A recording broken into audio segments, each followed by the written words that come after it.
Hello everyone. Welcome back. I finally remembered my YouTube pass. I finally remembered my YouTube password, so I can now finally start uploading more videos related to chess and stuff. Yeah. Um, Here's my score sheet. I actually played a real life game of chess, um, 4 days ago now at the time of recording. Exactly 4 days ago.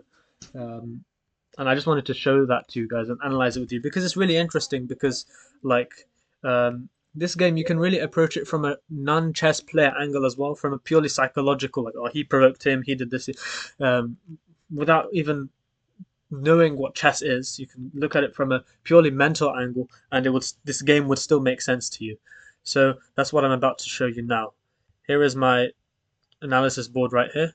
Okay, here we are. Just trying to make sure it's. Oh, I need to. I forgot to minimize my face, and I was just showing you my face when I should be showing you my screen. Okay, perfect. All right. Let's see. So I was playing with the black pieces, right? Let me just do this. I was playing with the black pieces, and 1 second. Cool. And my opponent was white. If you're interested, the time control was 75 minutes plus 15 seconds of increment. Anyway, my opponent started with knight f3, which is known as the Reti opening, right? And this is a really flexible, non-committal move. I could tell that this guy, he's really kind of he wants he wants me to set my structure up in place, then he will put his structure around my structure, right? So essentially, he wants me to build my base, and then he will build his base in a way to counter mine, right? Rather than just, oops, rather than just going guns blazing. He wants me to set myself up, and then he will respond to my setup. So I kind of responded to him in the same way. I want him to commit, and he played g3. G3 is a good move. The idea is to put your bishop there to a diagonal where it's quite uh, because the bishop is a long range piece, it can cover the entire board. You want it to be on this kind of long diagonals, really, right? It makes a lot of sense, just generally. Then I played the move d6. This move is also pretty good because, well, it controls the center. It opens up this bishop over here. I can come here and attack the knight if I want to. Um, d6 is overall just a non-committal move. And for those of you wondering, oh no, the bishop is blocked, this dark squared bishop here, well, I can always play g6 and bishop g7 later on. Or I can play e5, bishop e7 and employ quite a passive position, but once again, I'm not committing myself. I know this guy, my opponent, he's the type of guy to respond to me. So I'm giving him nothing to latch onto, nothing to respond to. I'm forcing him to make all the moves. And he played d4. In fact, I was predicting him to play this move because this move prevents me from playing e5 immediately. Because obviously, you would take, and when I take, after this queen swap here, you would win the pawn for free, and yeah, black is losing here. I would not enter this position. Obviously, for those of you who are like, let's say, beginners and people who, you're still learning the basics of chess, before you play such an aggressive move like e5 and a move that attacks another piece, you should always calculate how many pieces are defending your pawn and how many are attacking it. So I only have one defender, which is this pawn here, and he has two attackers, so obviously he would win that battle. That's why I didn't play e5, obviously. Instead, I played another passive, kind of, not passive, but very non-committal move, c6. Very versatile move, opening up my queen. I can put my queen anywhere on this diagonal now, right? Yes, I do block my knight, but I can just go here quite easily anyway. So c6, really non-committal move. Let me just promote this and delete this. Okay, c6. My opponent proceeded with bishop g2. Once again, it's quite a logical move. That's where the bishop belongs. That's where it should go. And I responded queen c7 to gain sort of a foothold on that e5 square. So I'm battling for the center. And queen c7, once again, is a very versatile move because um, I'm preparing. Technically, I can castle queenside in just two moves. If I move my bishop away, if I move my knight away, so let's say white plays some random moves, just some random moves. Now I can castle queenside, right? I can even play g6, bishop g7, and have both options, castling kingside and queenside if I want to, right?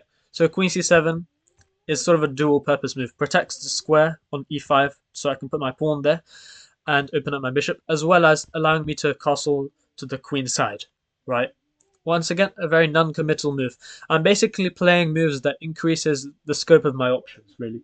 So my opponent responded with b3. And I'm not sure about this. It is very interesting because you want to put your bishop here and do a double fianchetto. Double fianchettos aren't that common anymore. Really hyper-modern approach. So basically, in chess, oftentimes you want to control the center. That's these four squares and all the squares sort of around it, right? Squares around it, like these ones here, right? Why did my highlights just go away? But yeah, this is the center, and those are the squares kind of sitting around, and you want to control this portion of the board excessively, right? The reason you want to do that is because from the center, your pieces can control the rest of the board, right? It's like imagine like two countries or two empires are at war with each other. They're at war, right? Um, Pretty much, if you manage to take over your enemy's like capital city or the one place where all of their resources come, you basically win that war, right? And chess is no different to that. And there's two general ways to gain hold of the center. Either by placing pieces physically in the center, as I've highlighted in green here. These pieces and these knights and pawns are physically in the center, and I'm about to put my pawn there physically in the center. Or by what I'm highlighting here in blue, moving pieces on the sides to control the center from the sides, right? I'm highlighting in blue possible ideas that will control the center from the sides, right? And bishop's fianchettos are a common example of a hyper-modern setup. Anyway, he played b3. Once again, I wouldn't say this is a committal move. It's a really non-committal move. He wants to just put his bishop, develop his knight, his queen, and have both castling sides as an option. After b3, I proceeded bishop g4, right? Once again, I told you earlier, I want to develop my bishop out to g4 and attack the knight, put pressure on this diagonal, restrict his options. For example, he can't really move his pawn like this as comfortably as usual. Not that he would ever want to do that, just because of this pin being even more powerful now, right? So I'm kind of just putting my pieces on his side, restricting his options, right? Bishop g4. Next, he goes bishop b2, just doing what I said he would do. His bishop really belongs there because he's put his pawn there, right? And I played knight b to d7, just to open up the queen side. I can castle there immediately if I want to. And the good thing with castling queenside is your rook is immediately in action in the center where it belongs, right? Whereas if you castle kingside, your rook will end up on f8 and it will need an extra move to get to the center. That's one good thing about castling queenside. It doesn't mean you have to castle queenside every single time and you have to never castle kingside. It's all situational. And that is exactly why, me personally, I like it when I have the option to castle both sides, because I can wait until my opponent makes one committal move and he chooses one side. Then I can choose which side I want based off of what side my opponent chooses, right? And spoiler alert, my opponent ended up not castling at all in this game. But yeah, let me just promote. How do I... bishop g4, bishop b2, promote. Cool. Anyway, what actually happened in the game after knight bd7, he played knight b to d2. Once again, not a committal move at all. It's just a developing move, right? Both players are kind of hiding their hand, not showing their cards to their opponent, trying to wait who will make the first big move. And the person who made the first big move was me, actually. What a surprise, I know, right? I'm quite indecisive at times. But yeah, I played e5. Sorry. Oh my god, chess.com, you have to fix your... Okay, I played e5, right? The reason behind e5 is to just gain a physical stake in the center. Nothing else, really. Of course, one problem with it is, after we exchanged on e5, he could have played this move knight to c4, and it would have been really annoying for me to defend, especially because he has 3 guys attacking my pawn, and I only have 2 defenders. So I would have to move it, or I would have to eliminate one of his attackers. And I mean, he has quite a good stronghold of the center. It's not too comfortable for me. It's not the end of the world for me either. I can still play bishop e7 and wait for him to castle, and then I can castle, and it's an easy game for me. It's an easy, boring defensive game, but let's be honest, boring doesn't appeal to me. And I'm lucky he didn't play knight c4. He instead played a slightly less accurate move, h3. And that is a really, really committal move. Because, I mean, actually, this move, I would call it a provoking move. He's provoking me, he's prodding me to make the decision, right? So my bishop is obviously attacked. I can't just let it go like that. I have to either move it or create a counter-attack. Any counter-attacking options are kind of like e4 are ruled out because after this exchange, he comes out 1 pawn up with the bishop pair. That is completely unideal for me. So after h3, my only real options... There are fireworks going on outside. What is going on today? Is it like bonfire night or something? What happens on the 16th of November? Okay, don't worry. Anyway, h3. My bishop can either retreat back somewhere, or I can take this knight. I don't really like this square just because knight g5 is quite annoying, attacking my bishop, and I have to move it again. f5 is okay, I guess. It's not a bad. I like h5 just because it preserves pressure on this diagonal, but in the game I ended up taking the knight instead, just because I felt like this bishop kind of didn't really have much of a purpose, and I didn't have a comfortable place to put it. Wherever I put it, it would always get attacked, so I thought, I'm just going to take the knight, and kind of rid myself of this liability, let's just say. And my opponent, he made a slight mistake. He played knight takes f3. It's not obvious why it's a mistake, but let's just say he should have gone bishop takes, right? Because this bishop controls this square. And what's the problem with knight takes f3? Haha. Now what do you do? I'm attacking your knight. Your knight has to move somewhere.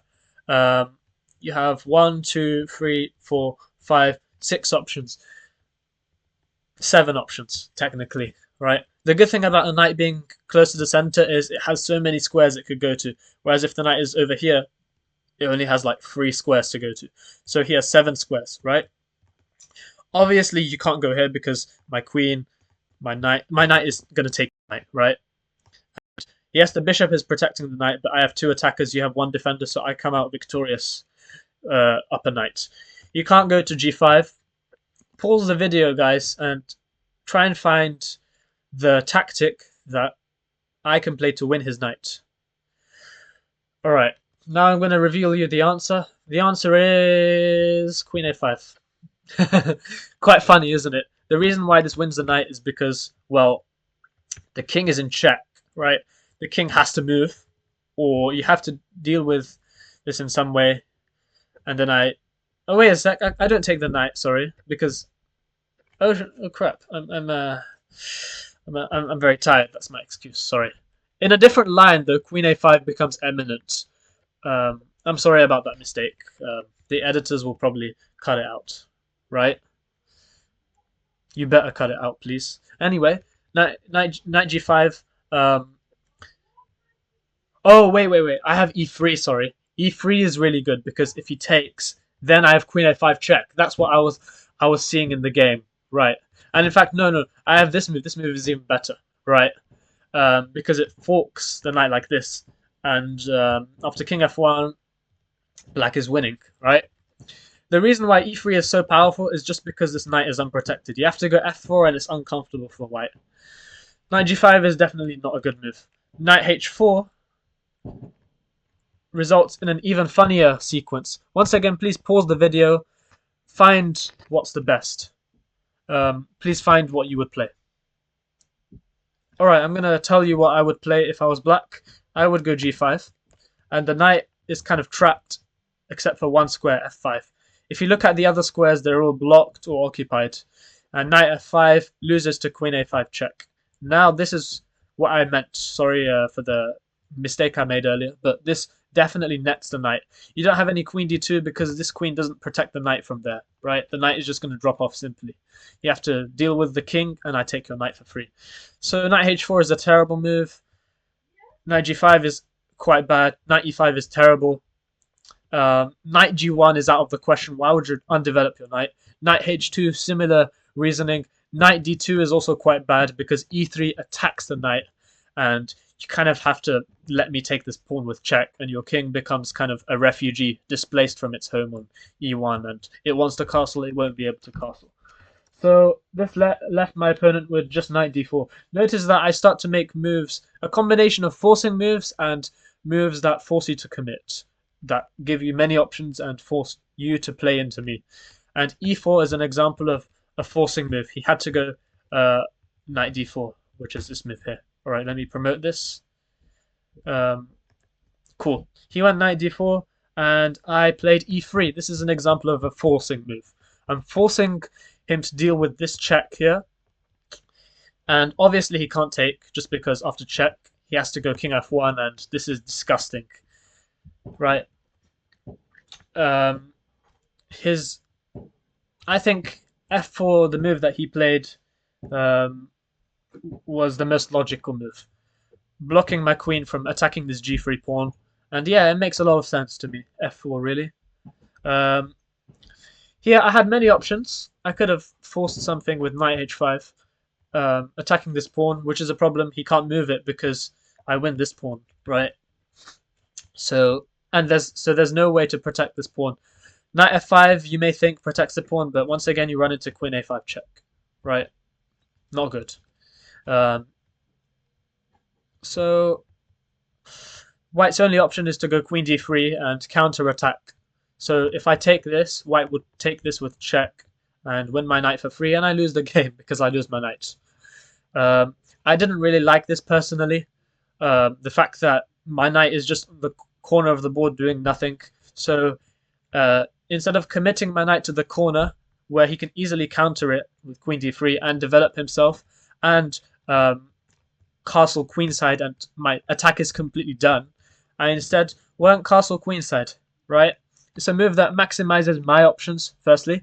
Secondly, forces him to play into my hand, right? Forces him to make the move, the decision, where I can then respond to him, right? That's exactly what happened in the game, right? So f4, I castled queenside, and he played queen c1, which is a logical move, it makes sense.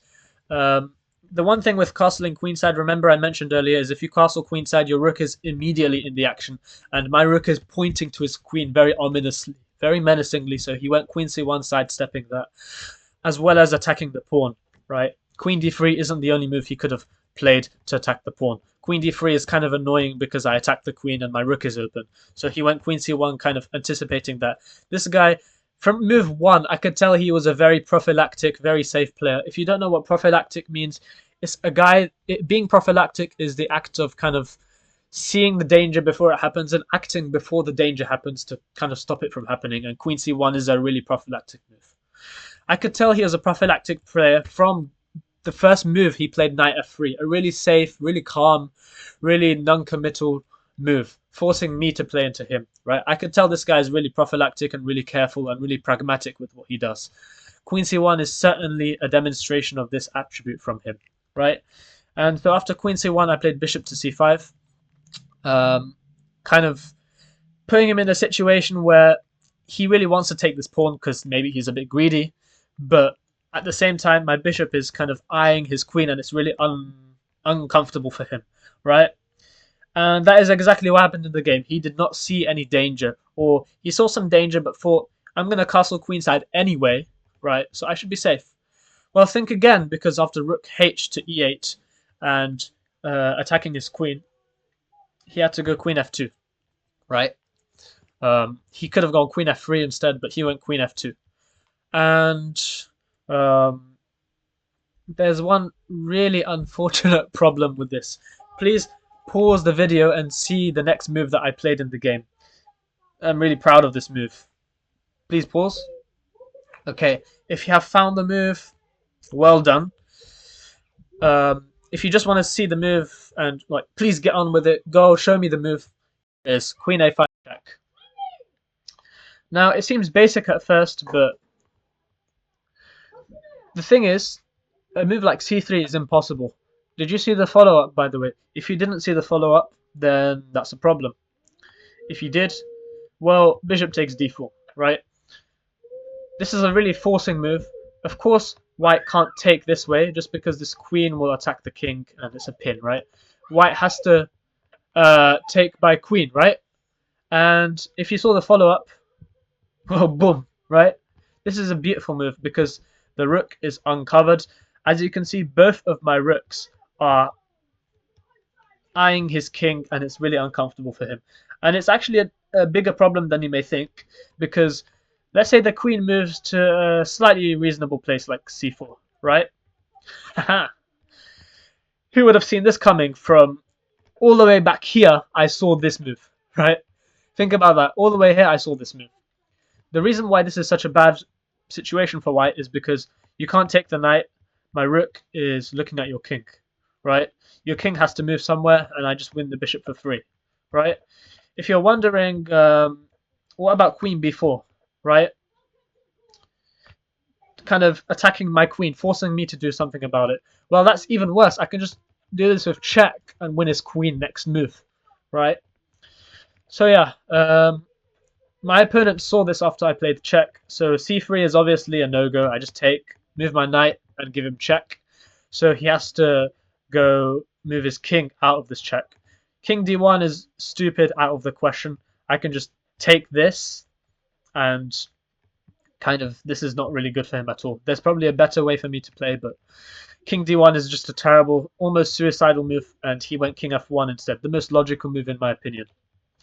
After king f1, I played... You know what? I could have really forced the issue. I could have gone queen d2 and played very aggressively.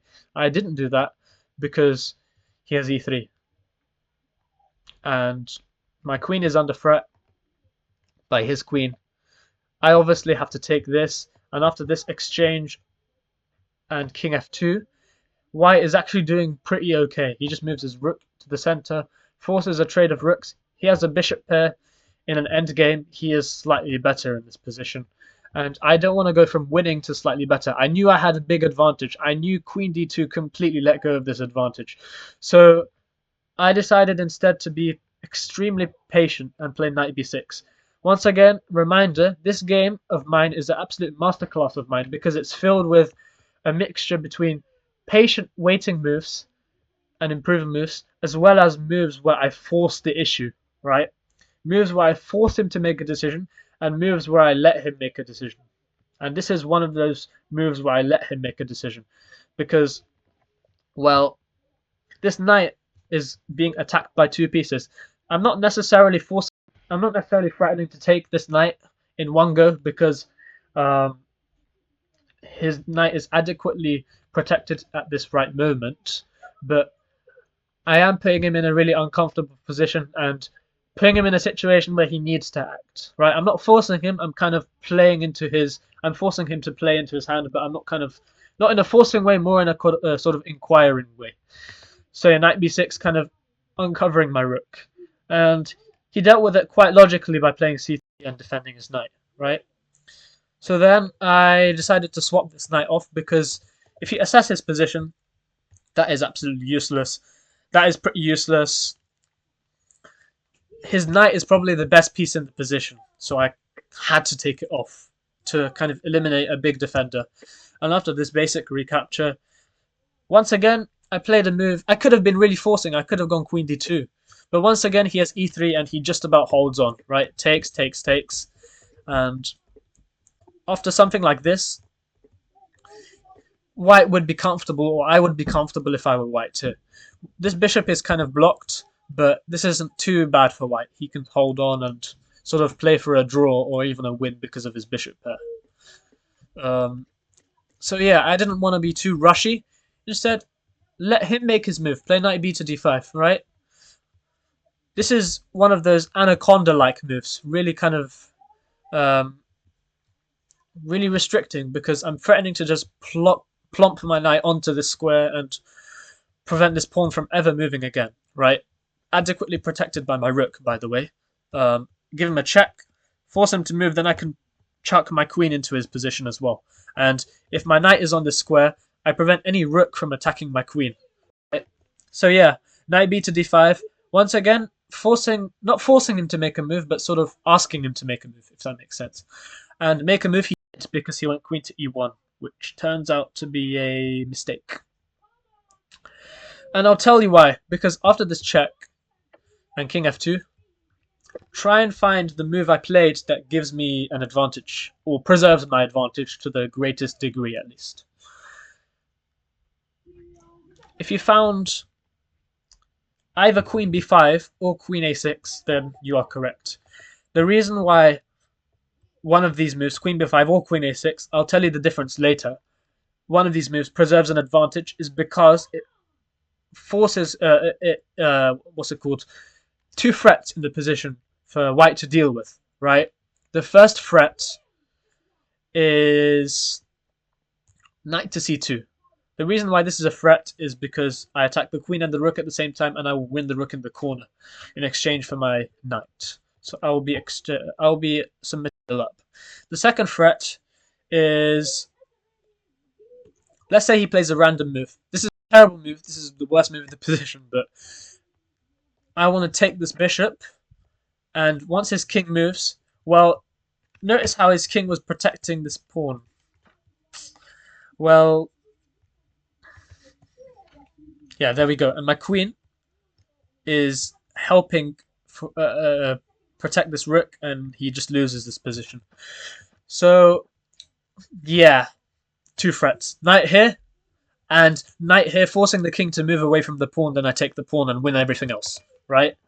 So, after queen b5, I was basically winning material guaranteed, right? Queen b5. Yeah. Why didn't I play queen a6? What's the difference between queen b5 and queen a6? They basically do the same thing, attack this pawn. Well, you'll see later on in the game, my queen ended up going onto the king side and attacking his king, and things went really bad for him. If my queen was on a6, none of that would have happened just because of all these barriers blocking my queen. But on b5, my queen is much more free. Of course, you may argue my queen is susceptible to attacks, but I kind of wanted this to happen. So yeah, he has no way of comfortably dislodging my queen from this outpost here, let's just say. And I can easily switch if I need to. And boy, did I need to switch. After queen b5, he kind of cut his losses and played bishop f3, kind of overprotecting this pawn. And I responded with knight c2, attacking the rook and the queen at the same time. He played the best move, in my opinion, queen b1. The reason why this is the best move is because, well, it's a given that I'm going to take this rook, right? No matter where he moves his queen. Well, in this situation, the reason why queen b1 was played is so that he could gain a stronghold on this e4 square. Oh, whoops, I didn't mean to reveal my face. On the e4 square, right? And no matter what I do, he's going to play e4, and he builds up a really massive center. He has a bishop pair, massive center. His rook can come in, his queen can come in, and all of a sudden, he can launch an attack on me, and I am forced in an overly defensive position, which I don't really enjoy. If you want to play against me, and if you want to really make me uncomfortable, force me to defend, I won't enjoy it. I'll beat you successfully after a successful defense, but I won't enjoy it. I'll feel really vomity and painful. Anyway, queen b1, therefore, was a really, really intellectual move by him. And if you're interested, he played that move pretty much instantly. He didn't think about it. So that shows the caliber of the player that I was against. In contrast, if he had gone queen c3 instead, for example, after this exchange, I can just immediately put my knight on e4, and he has no hope of any counterplay because he can't put his pawn there, right? So after queen b1, I saw that this pawn would be able to come here. So instead of taking the rook, I took this pawn, right? And he gladly swapped off on d4. And instead of winning the rook, I won the pawn. And if you count material, we are exactly equal. The only difference being that my king is much safer than his, and I have much more active pieces, and his two rooks. In fact, almost all of his pieces are on the back rank doing nothing. His queen and bishop are the only useful pieces at the moment, whereas I'm playing with all four of my pieces. So I saw this as an opportunity to kind of win the game, basically. Whoops, let me just promote, promote, promote. Cool. After rook takes d4, he made a mistake. The correct move was to play rook e1 to protect this pawn. But he played rook to d1, not protecting the pawn. And it's literally a one square difference. And the reason why this was a mistake was because I had this check, right? And this check is particularly powerful just because if he has two options, he can either move his king or take my knight. If he moves his king, then this move just wins either his queen or his rook, and he can resign. There's no counterplay for the lost material. In the game, I ended up taking my knight, right? And I just took his bishop, and as you can see, 3 of my pieces are on his pawn. He only has 1 defender, and he has no way to defend this pawn with 2 other defenders to kind of make up for it. So I'm going to win this pawn definitely. There's no way of him protecting this pawn, right? That's why this was a mistake. If only his rook was here, then he could just move his queen to protect the pawn, and he would be completely fine, right? If his queen was here somewhere. But no, that's just this one square difference cost him the game, basically. He went queen to d3, I think. Yeah, that's what he did. Really desperately trying to hold on, right? And for a minute, I thought after check and king f1 that I was forced to enter this endgame, right? That's what I was kind of fearing. I didn't want to enter an endgame just because he has some counterplay on the d file, right? And yes, I'm a pawn up, maybe 2 if I become greedy and allow him extreme counterplay. But in fact, the best way for me to continue this position would have probably been to do something like this, right? And then king c7, and I'm just a pawn up. And if I put the evaluation bar on, oh, it's loading, but I think black is definitely winning here. Yeah, it gives black nearly 2-point advantage, enough for me to win if I'm clinical with my endgame and I don't make a mistake. But I don't like being clinical with endgames. I'm quite lazy, right? Instead of taking this queen, as I otherwise would have, please pause the video and find the right move. It's a really good opportunity for you. Find the right sequence that actually forces checkmate, or forces him to give up his queen. I'll give you one clue if you're struggling. You know how this rook is protecting this queen, right? Well, that allows access to a square that you otherwise wouldn't have access to, let's just say. Alright, I'll show you the move. The first move is rook 1 check. Of course he can't take, as I've established. Yeah, no explaining that. He has to move his king somewhere. He went to f2. If he had gone to g2, it wouldn't have made a difference. The same moves would have occurred. What's the next move then?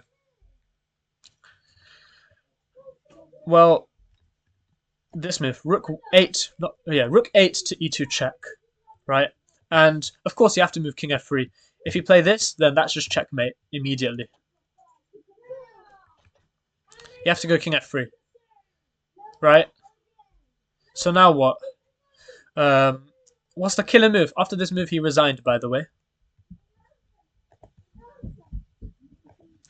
Yeah, that move is queen h5, and he resigned, right? After queen h5, there's nothing he can do, right? His king can't move anywhere. He has to move his pawn, and that's checkmate, just because my rooks kind of cut off all these squares for him, and my queen does the rest of the job, right? Really, really beautiful way to end off the game. Playing sort of rook e1 first, then fully bringing all my rooks into his side, and then the final blow, bringing my queen over to the other side of the board to deliver him a kiss of death. Quite painful for him, unfortunately. But yeah, remember, let's recall all the way back to this move, where I played queen b5. If I had gone queen to a6 instead, my queen would not have been able to kill him on h5, right? So one thing we learn from this game is one square makes all the difference. Another classic example of that is when he played rook to d1 instead of the correct rook to e1. One square makes all the difference. That is how, at the sort of advanced levels of chess, how important how important the placement of your pieces can be. So please be mindful of where you place your pieces if you're someone who sort of knows how the game works quite well already and you're quite intermediate. Um, Nothing else for me to say other than I remembered my password. Um, Please make sure to like, subscribe, share this video with your friends, share this video with everyone on your WhatsApp contact list, please. And bye.